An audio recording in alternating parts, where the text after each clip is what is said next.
Bonsoir à tous. Heureux de vous retrouver, chers élèves du terminal. Alors, dans la capsule de ce soir, qui sera consacrée au SVT, Sciences de la vie et de la Terre, il sera consacré à la partie exercice, en particulier la première partie dans ce chapitre de la consommation de la matière et le flux d'énergie, la partie restitution de connaissances. Alors, dans un premier temps, je vais essayer, dans le but d'assimiler, de comprendre le cours, de vous présenter un petit résumé. Et dans un deuxième temps, je vais vous proposer tout un ensemble de questions traitant la partie restitution de connaissances.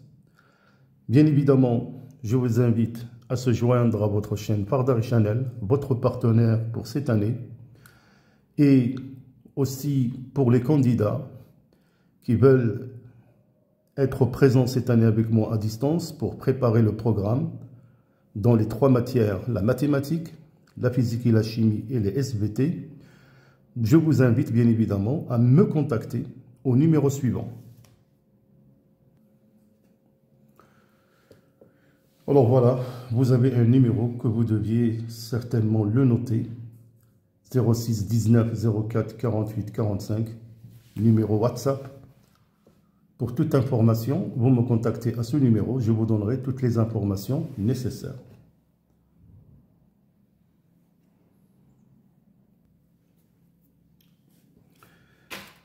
Alors donc, l'ensemble des questions concernant la partie restitution de connaissances vont traiter, bien évidemment, cette grande partie ou cette première unité, la consommation de la matière organique et le flux d'énergie.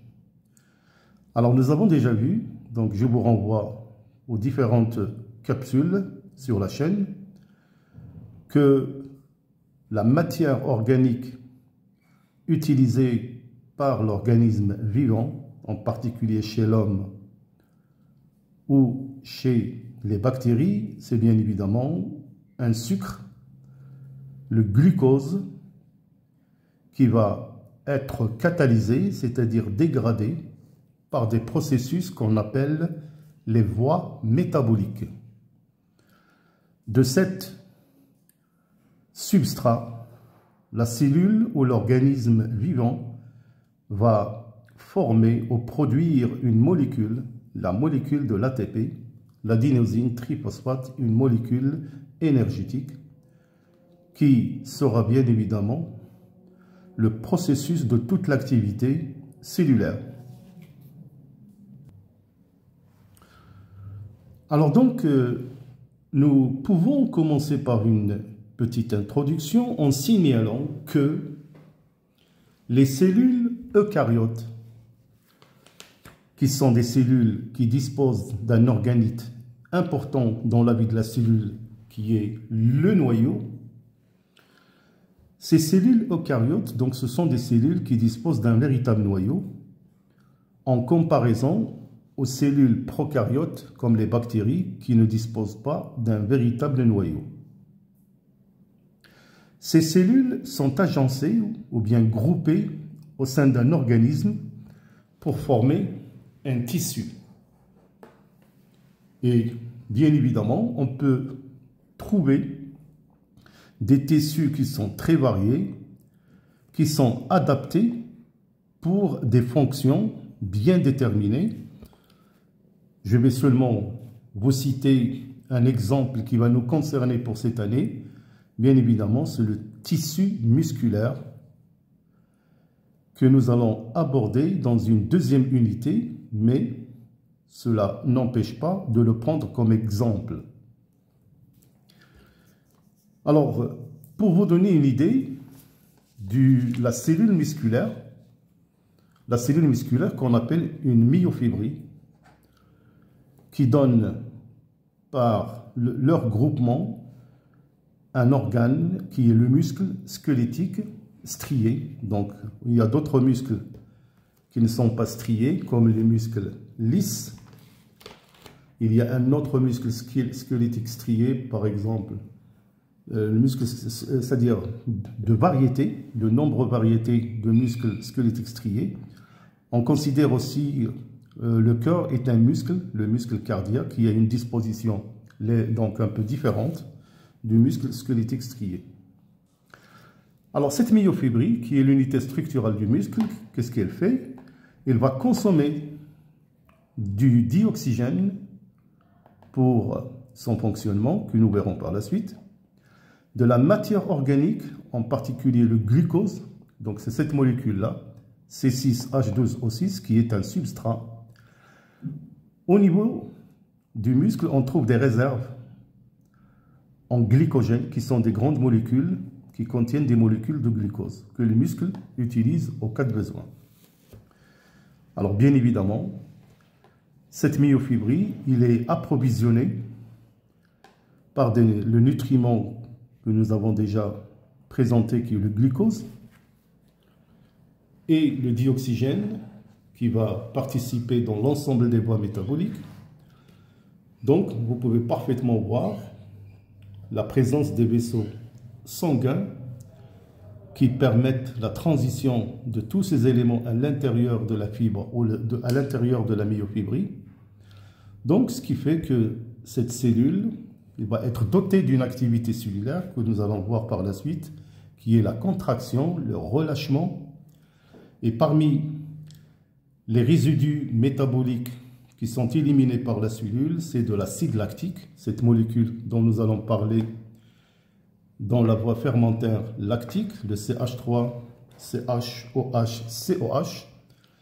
Cette molécule, en principe, c'est la molécule qui est derrière la fatigue musculaire que le muscle doit évacuer par le sang pour apaiser cette fatigue.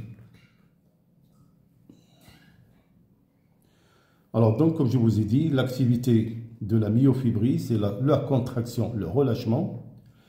Cette myofibrie constitue l'unité structurale et fonctionnelle. Et cette cellule, il consomme du glucose et du dioxygène par une série de réactions métaboliques qu'on appelle le catabolisme, c'est-à-dire la dégradation du glucose. Donc cette dégradation du glucose se fait suivant deux voies, soit une voie aérobique, donc la voie aérobique, qui nécessite en principe la consommation du dioxygène, et c'est ce qu'on appelle la respiration cellulaire. Ou bien par une voie anaérobique, là il y a, je ne dis pas absence de dioxygène, mais il n'y a pas assez d'oxygène, donc ce qui fait la myofibrie emprunte la voie de la fermentation lactique. Bien sûr, la grande question, c'est comment cette myofibrie va métaboliser, donc va dégrader cette molécule de glucose, le C6H12O6, pour synthétiser ou bien pour produire de l'énergie. Alors donc voilà en principe le muscle squelettique strié. Donc ce sont des muscles qui sont fixés sur des os, sur l'ensemble du corps humain par exemple, par l'intermédiaire d'extrémités qu'on appelle des tendons. Donc ces muscles en général, quand on fait des coupes transversales, nous verrons ça par la suite, sont disposés en un certain nombre de faisceaux de fibres musculaires qui sont eux-mêmes formés par des faisceaux de myofibrie. Donc retenez bien évidemment, c'est l'exemple le plus illustrant que nous allons voir par la suite dans l'unité 2. Tout d'abord, l'énergie synthétisée par la cellule est sous forme d'une énergie contenue dans une molécule appelée l'ATP, l'abréviation de l'adénosine triphosphate. Remarquons ici la structure de cette molécule. Il est formé par un groupement adénine plus 3 groupements phosphates, mais retenez bien évidemment le troisième phosphate qui est lié au deuxième par une liaison qui est riche en énergie. C'est cette liaison qui est le plus souvent exploitée par l'utilisation de la molécule par le processus de l'hydrolyse. Donc, on peut bien évidemment schématiser le catabolisme ou la dégradation du glucose par le schéma suivant. Le glucose qui va subir une série de réactions, en général ce sont des réactions d'oxydoréduction. Ces réactions, notez bien qu'ils sont catalysées par des enzymes spécifiques. Donc, l'énergie, en principe, elle est contenue dans les différentes liaisons covalentes entre les différents atomes et par, comme je vous ai dit, des processus de catabolisme ou dégradation. Donc, ces réactions vont générer un certain nombre de molécules d'ATP, l'adénosine triphosphate.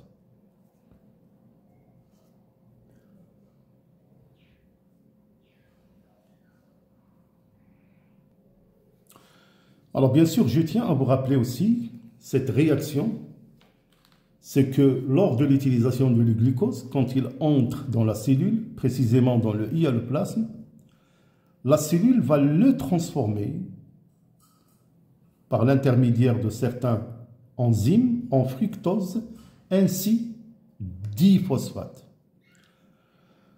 Rappelons qu'une enzyme, c'est une molécule protéique. Donc c'est une protéine qui catalyse, c'est-à-dire qui augmente la vitesse réactionnelle. Il favorise la transformation du glucose en fructose ainsi diphosphate. Alors, bien évidemment, nous verrons dans un chapitre traitant les protéines que cette protéine, elle est codée par un gène. Donc ce gène, en général, il est transcrit en ARN messager. Et l'ARN messager, il est traduit en protéine qui peut avoir un rôle d'enzyme. Et bien évidemment, un dysfonctionnement de l'enzyme suite à une mutation, par exemple, peut entraîner une anomalie ou bien que l'enzyme ne soit pas non fonctionnelle. Donc, ce qui fait que le glucose par la suite ne sera pas transformé en fructose ainsi diphosphate et par suite, bien évidemment, la suite des réactions ne peut pas avoir lieu que nous verrons par la suite. Alors, on peut bien sûr conclure que la transformation du glucose en fructose ainsi biphosphate est une forme de fixation, c'est une stabilisation du glucose à l'intérieur de l'hyaloplasme cellulaire. C'est-à-dire, si ce dernier est transformé en fructose ainsi diphosphate, donc c'est impossible qu'il ressort de la cellule. Voilà c'est une forme de régularisation, bien évidemment, si j'ose dire, de la glycolyse. Alors donc, à retenir bien évidemment que le glucose C6H12O6 sera catabolisé en ATP. Donc, l'énergie chimique qui est contenue dans le glucose, dans les liaisons covalentes entre les différents atomes, alors des expériences ont montré que l'énergie contenue dans une molécule de glucose, une mole, il est évalué entre 2840 et 2860 kJ. Alors que l'énergie chimique contenue dans la molécule de l'ATP par le processus de l'hydrolyse, une mole d'ATP peut libérer 30,5 kJ. Donc, on parle de l'hydrolyse de l'ATP. Alors donc, là, on arrive à la question, comment la cellule génère de l'ATP? Alors, bien évidemment, la première étape, une fois le glucose pénètre dans le hyaloplasme cellulaire, donc, celui-là subit un ensemble de réactions qui portent le nom de la glycolyse. Donc, par voie sanguine, il y a pénétration dans la cellule du glucose par des transporteurs qu'on appelle les transporteurs GLUT. Je ne rentre pas dans les détails. Bien évidemment, la cellule aura besoin, selon la voie métabolique, de dioxygène. Alors, on peut schématiser le processus ou le phénomène biologique par le schéma suivant. Donc là, vous avez une cellule schématisée, une cellule animale.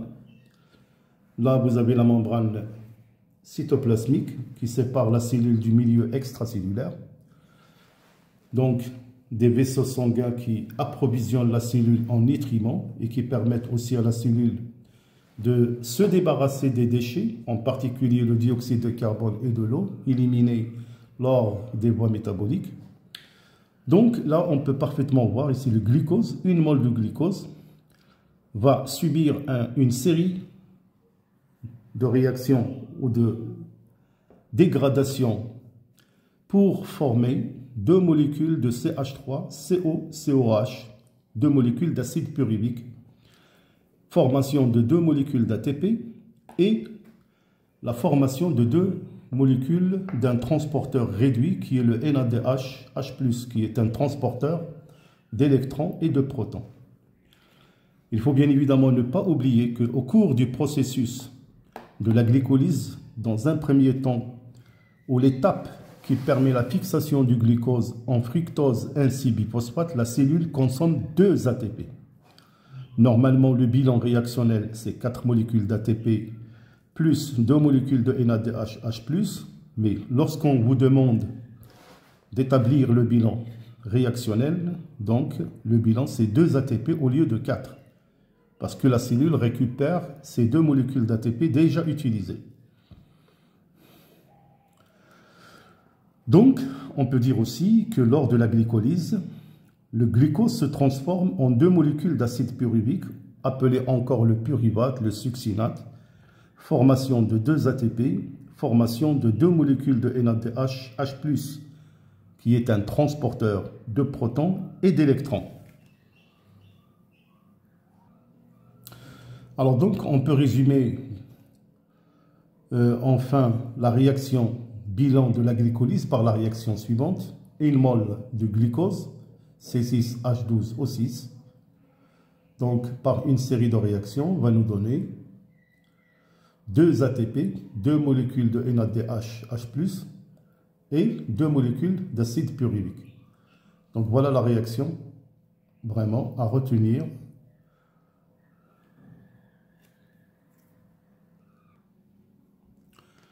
Donc voilà, encore une fois, j'insiste, une mole du glucose C6H12O6 se transforme en 2 molécules d'acide pyruvique.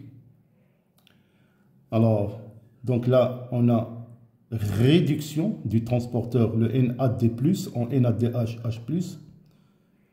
Donc, le NAD+, c'est le nicotinamide adényne dinucléotide. Remarquons ici que le passage du glucose en acide pyruvique, on a encore de la matière organique qui est encore riche en énergie. Donc on aura 6 carbones, 8 atomes d'hydrogène, 8 atomes de dioxygène. Donc là, nous avons déjà eu 12. Donc les 4 autres atomes de protons, ils sont pris par la molécule, ou sont prises par la molécule NADH, H+.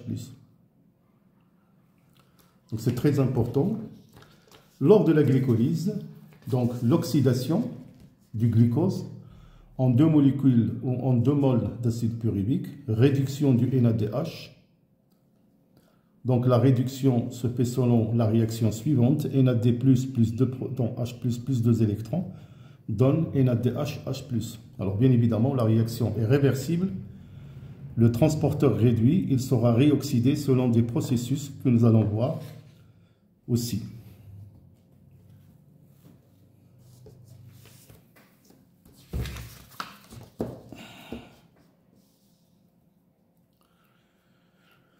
Alors, donc comme déduction, lors de la glycolyse, on assiste à une phosphorylation de l'ADP selon la réaction suivante, ADP plus PI qui donne de l'ATP, réduction du transporteur NAD+, NAD+, plus H+, plus électron qui donne NADH, H+, et bien évidemment, le bilan réactionnel, c'est production de 2 ATP, 2 molécules de NADH, H+, et 2 molécules d'acide pyruvique, comme vous pouvez le remarquer, encore de la matière organique qui est encore riche en énergie, qui sera dégradée par la suite.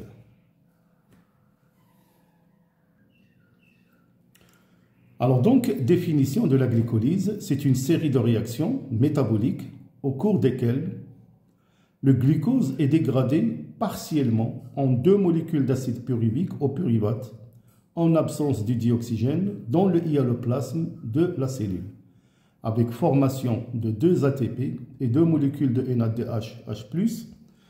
Toutes les réactions, bien évidemment, sont catalysées par des enzymes spécifiques. Alors, je vous présente encore une fois ce schéma.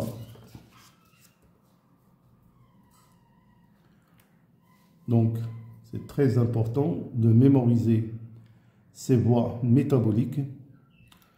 Alors, bien évidemment, cet organite qui est la mitochondrie qui intervient par la suite lorsque la cellule emprunte la voie de la respiration cellulaire.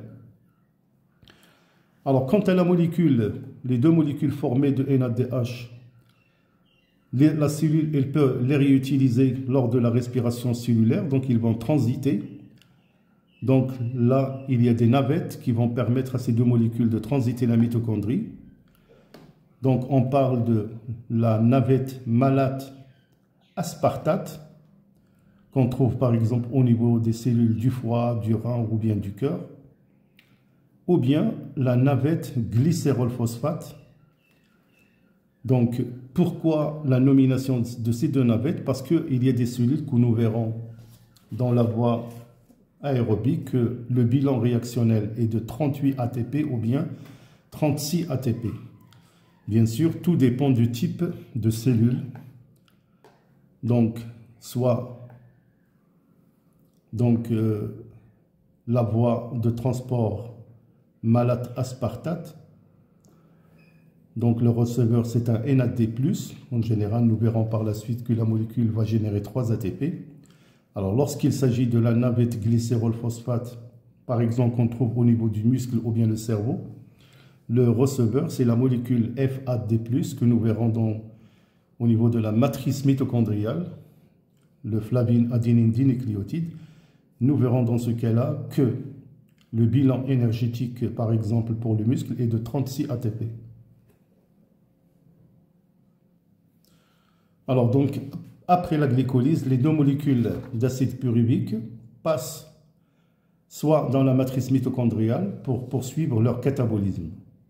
Alors dans ce cas-là, les molécules de NADH, H+, par, comme j'ai dit, un système de navettes, vont céder leurs protons H+ et électrons au niveau de la membrane interne mitochondriale pour synthétiser de l'ATP.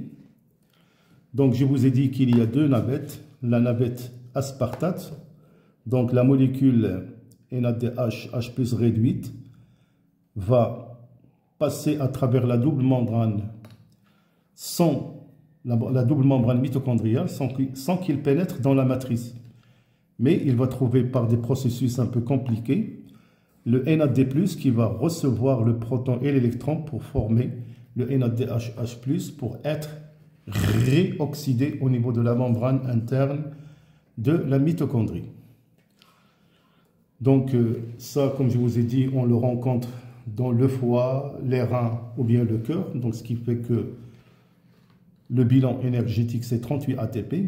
Alors si la navette est le glycérol-phosphate, par exemple au niveau du muscle ou bien le cerveau, le NADH va céder ces 2 protons, ces protons et ces électrons à la molécule FAD+, pour former le FAD réduit. Donc, nous verrons par la suite, ou bien il faut voir les capsules où je vous ai tout expliqué, qu'une mole de NADH, H+, libère 3 ATP, alors qu'une mole de FADH2 libère 2 ATP. Alors donc j'ai dit par suite que si la cellule emprunte la voie de la respiration cellulaire, c'est-à-dire que le dioxygène est disponible, les 2 molécules d'acide pyruvique vont transiter la double membrane de la mitochondrie pour passer dans la matrice mitochondriale. Alors bien évidemment, je vous montre par cette animation la structure de cet organite, la mitochondrie, qui est considéré comme le central énergétique de la cellule. Alors voilà cet organite. Vous pouvez parfaitement voir les petites molécules d'ATP qui sont générées par cet organite par des voies vraiment très compliquées avec la participation d'un certain nombre important d'enzymes. Donc vous pouvez voir la structure de cet organite. Là nous avons la membrane interne qui porte des crêtes, ce qui explique un grand espace d'échange à l'intérieur de la mitochondrie. Alors si on fait un zoom au niveau de la double membrane interne de la mitochondrie, il y a une couche de phospholipides, alors que la membrane interne dispose de molécules un peu particulières, de protéines qu'on appelle la chaîne respiratoire. Alors donc la mitochondrie, c'est vraiment le central énergétique de la cellule.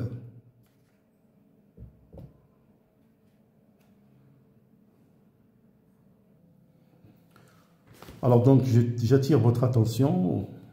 Alors parfois dans les examens de fin d'année, on vous demande de faire un schéma de la mitochondrie. Donc cet organite formé par une membrane externe. À l'intérieur, c'est la membrane interne avec ses crêtes. On trouve des filaments d'ADN qu'on appelle l'ADN mitochondrial. À l'intérieur de la matrice, on trouve les transporteurs, les NAD+, les FAD+, de l'ADP, des PI, de l'ATP, des enzymes, et bien évidemment d'autres composés qui rentrent par exemple dans le métabolisme, en particulier les acides carboxyliques de Krebs.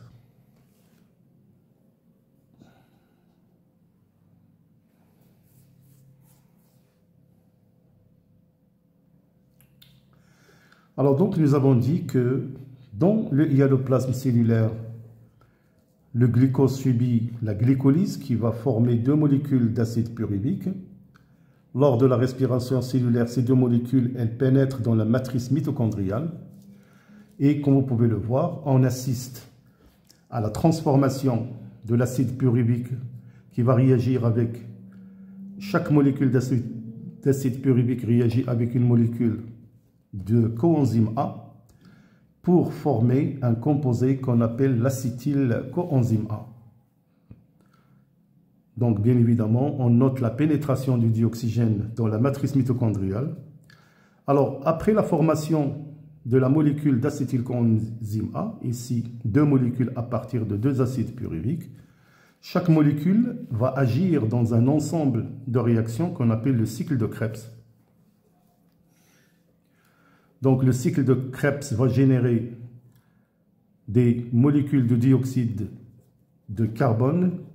Donc c'est la première molécule inorganique et un certain nombre de transporteurs du type NADH. Donc là c'est 6 NADH par deux molécules d'acétylcoenzyme A et deux molécules de FADH2. Donc parce que là on travaille avec deux molécules. Et comme vous pouvez le remarquer qu'au cours d'un seul cycle de Krebs, il y a formation d'une molécule d'ATP. Mais puisqu'il s'agit ici de deux cycles de Krebs, donc on a marqué ici deux ATP. Donc là, je vous renvoie vraiment dans les capsules qui traitent la respiration cellulaire. Donc un certain nombre de transporteurs formés, donc du genre NADH, H+, et FADH2, qui seront réoxydés de nouveau au niveau de la chaîne respiratoire. Donc, c'est très important vraiment de retenir ce processus. C'est vraiment ce processus qui fait l'objet de pas mal d'exercices lors des examens de fin d'année.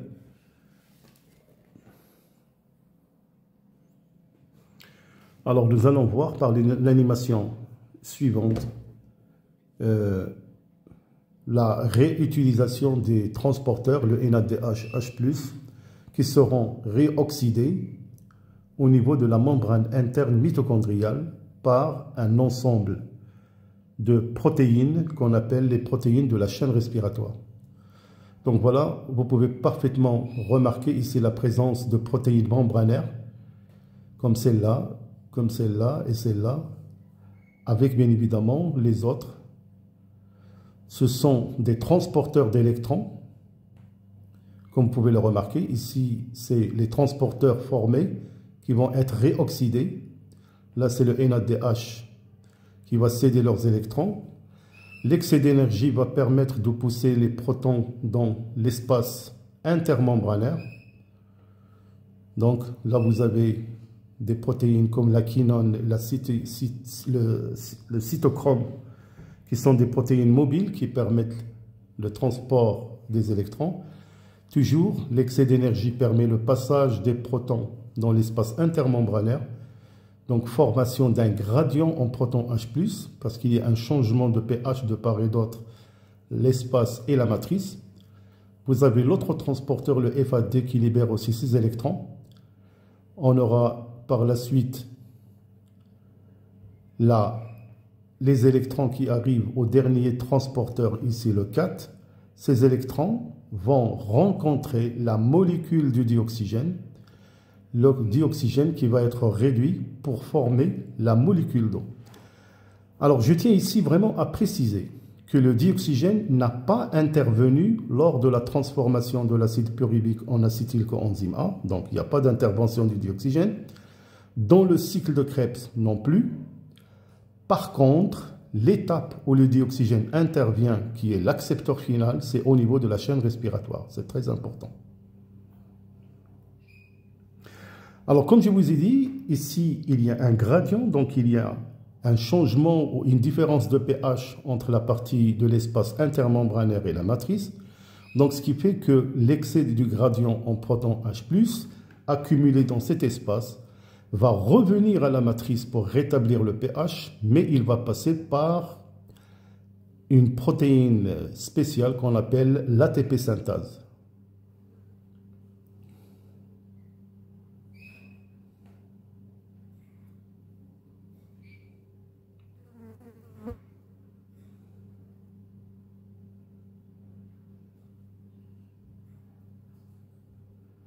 Voilà, comme je vous ai dit, donc les sphères pédonculées ou bien l'ATP synthase. Et c'est par ce passage que les protons rejoignent la matrice. Et ce passage permet la phosphorylation de l'ADP et la synthèse de pas mal de molécules d'ATP. Donc voilà, mes chers élèves, c'est très important de retenir ce processus-là parce qu'il fait l'objet de pas mal d'exercices. Donc je vous laisse bien évidemment suivre par vous-même parce que c'est très important. Notez bien évidemment que parfois il y a comment dirais-je, des maladies ou des accidents, soit par exemple les gens qui consomment du tabac qui peuvent porter atteinte à ces protéines-là, qui causent leur dysfonctionnement et l'arrêt de la chaîne respiratoire, d'où donc les mitochondries sont devenues vraiment non fonctionnelles, chose qui va vraiment influencer sur l'état de la personne comme la fatigue ou d'autres symptômes. Donc c'est très important de comprendre, sans rentrer dans les détails, le fonctionnement de la chaîne respiratoire. Donc le composé 1 et 2 ou bien 3 et 4 sont des composés qui sont fixes ainsi que le 2. Alors les seules protéines mobiles, c'est la quinone et le cytochrome C. Eux qui permettent de lier la navette entre les différentes protéines. Retenez bien évidemment le gradient de concentration proton H+, favorisé par l'excès d'énergie libéré lors du processus de la réoxydation des transporteurs, mais le retour sera différent. Ils passeront par l'ATP synthase qui permettent bien par la suite la phosphorylation oxydative. Notez bien évidemment que le dioxygène est l'accepteur final qui sera réduit pour former de l'eau.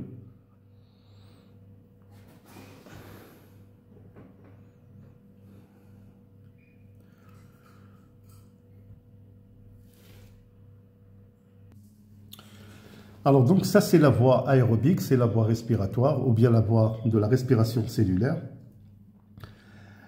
Alors, la cellule emprunte d'autres voies.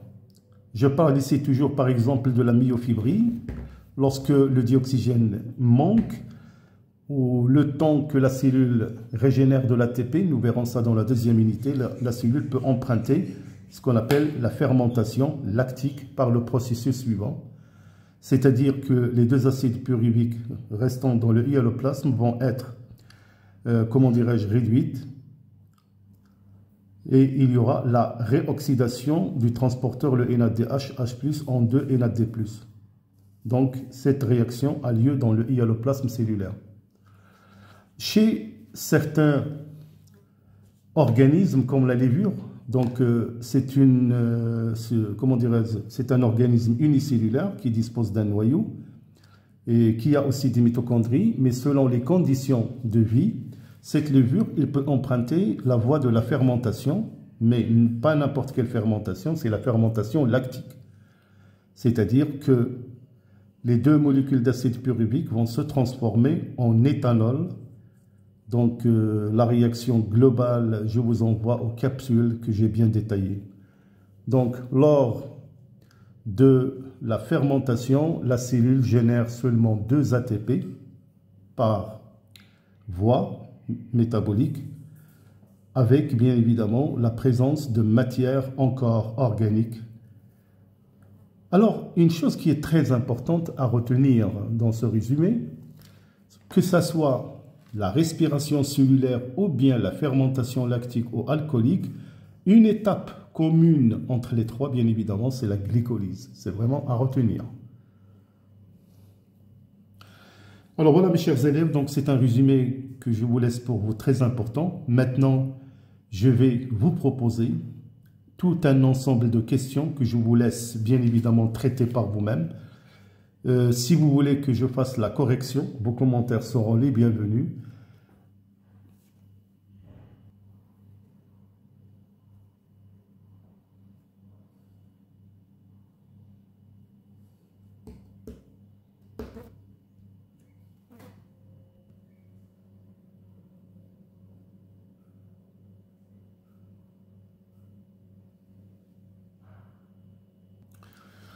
Alors voilà, donc tout un ensemble de questions. Je vous laisse vraiment le temps de lire par vous-même. Donc voilà, l'approvisionnement énergétique des cellules est assuré par l'oxydation des métabolites, qui est le glucose, par 2 phénomènes cellulaires, la respiration et la fermentation, qui débutent par donc la glycolyse. Alors voilà, donc je vous donne un schéma regroupant donc les étapes que vous n'avez pas beaucoup plus en détail cette année, mais on peut vous donner un tel schéma par exemple, et on vous demande pour la première question, définir la glycolyse. C'est quoi la glycolyse? Choisir la bonne réponse. Est-ce que c'est petit a?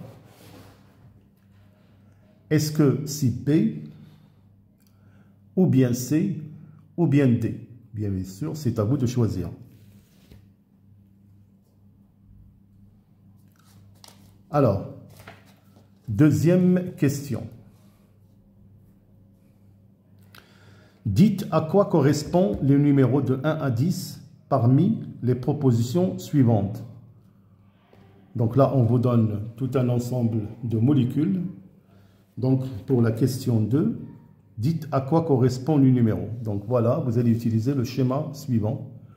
Donc vous avez 1, 2, 3, 4, 5, 6, 7, 8, 9 et 10. Donc vous choisissez parmi les propositions.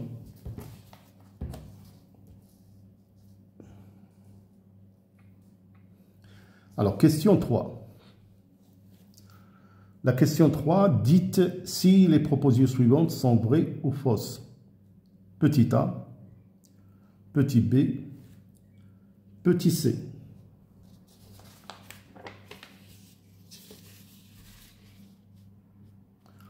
Alors, la question numéro 4, la réaction de la glycolyse est choisie et choisir la vraie. Est-ce que c'est petit a, ou bien petit b, ou bien c ou d?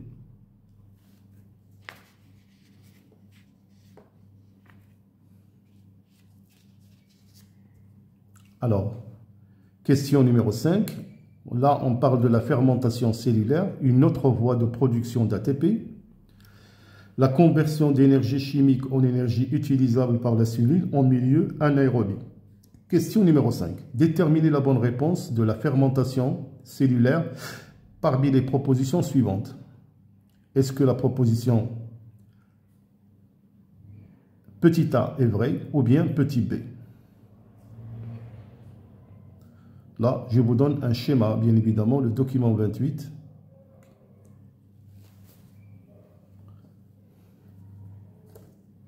Donc, est-ce que la bonne réponse est petit a, ou bien petit b, ou bien c?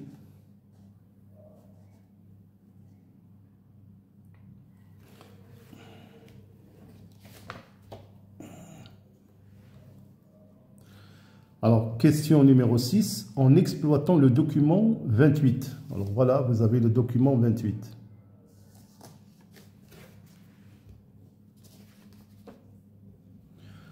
Alors, en exploitant le document 28, dites à quoi correspond le numéro 1 jusqu'à 7 parmi les propositions suivantes.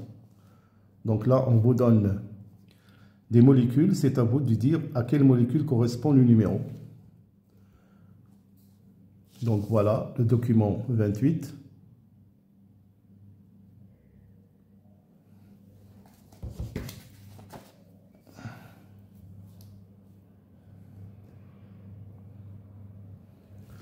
Alors, question numéro 7.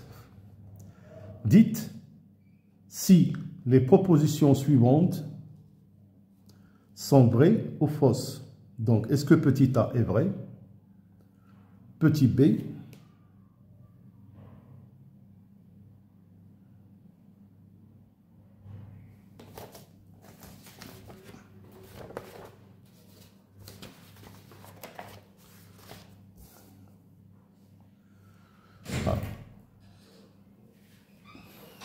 Alors, question suivante, en exploitant le document 29, donc là vous avez le document 29, dites à quoi correspondent les numéros de 1 à 9. Donc là vous allez exploiter le document 29, vous allez donner les noms de 1 à 9.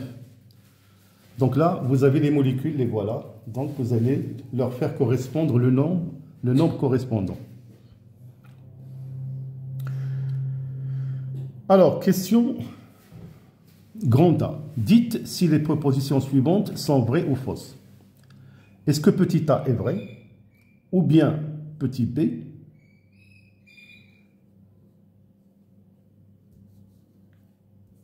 Alors, question B. On donne l'ensemble des réactions chimiques qui se déroulent au cours de la glycolyse du glucose et la fermentation lactique ou alcoolique. Donc là, vous avez un ensemble de réactions que j'ai noté ici de 1 jusqu'à 6, jusqu'à 7.